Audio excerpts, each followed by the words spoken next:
Are you expecting any long-term fallout from the nearly $30 billion fire sale of this hedge fund? And what kind of a quarter might we expect for the big banks, given the first quarter ends tomorrow?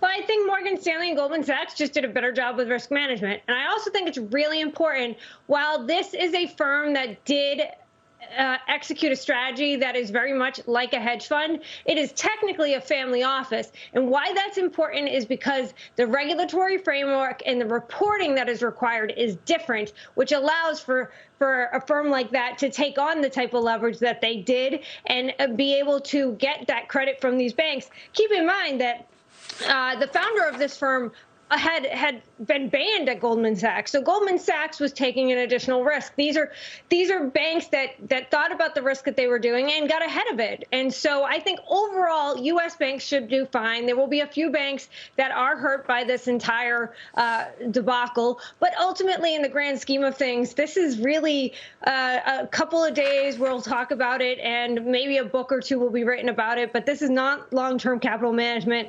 This is not the margin call crisis of August 2007. And in a week or so, we'll forget it even happened.